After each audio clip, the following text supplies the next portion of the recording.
Magandang umaga, narito na ang pinakahuli sa lagay na ating panahon ngayong araw ng Martes, July 28, 2026.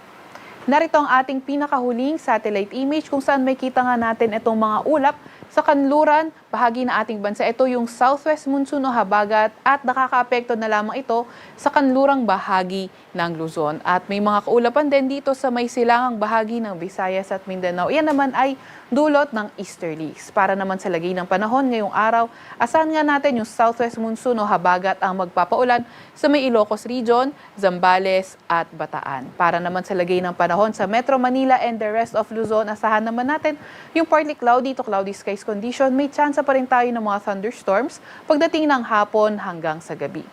By tomorrow nga, posibleng mas humina pa yung epekto ng habagat sa ating bansa at most likely ay less areas or wala na areas yung mga papaulanin ng southwest monsoon. At inaasahan nga natin by Wednesday until Saturday sa may silangang bahagi ng Southern Luzon, posibleng maging maulan. Kaya antabay pa rin tayo sa mga ilalabas na update ng Pag-asa. Agwat ng temperatura ngayong araw sa Metro Manila ay 25 to 32 degrees Celsius. 24 to 32 degrees Celsius sa Maylawag at Legazpi at sa Tagaytay ay 22 to 30 degrees Celsius.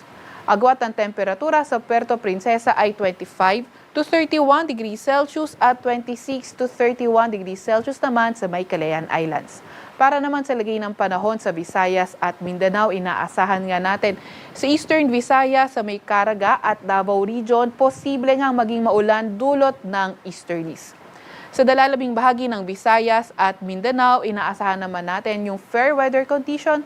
May mga tsansa pa rin ng mga localized thunderstorms. Yung mga kasamahan natin sa Regional Services Division, patuloy na maglalabas ng mga thunderstorm advisory o hindi kaya rainfall advisory kung kinakailangan. Inaasahan nga natin na until tomorrow, posibleng maging maulan sa may Eastern Visayas. At inaasahan natin by Saturday naman, posible nang manumbalik yung epekto ng habagat at magpaulan sa may kanlurang bahagi ng Visayas. Kagaya nga ng nabanggit, patuloy pa rin tayong mag-antabay ng mga update sa Pag-asa. Sa ngayon naman, wala tayong namomonitor na low pressure area or bagyo sa loob or malapit sa ating Philippine Area of Responsibility. Agwat ng temperatura ngayong araw sa Iloilo ay 26 to 32 degrees Celsius. Agwat naman ng temperatura ngayong araw sa Cagayan de Oro ay from 24 to 32 degrees Celsius. Wala pa rin naman tayong gale warning sa kahit na anong dagat baybayin na ating bansa. Sa Klakhang, Maynila, ang araw ay sisikat ng 5:38 ng umaga at lulubog ng 6:27 ng gabi.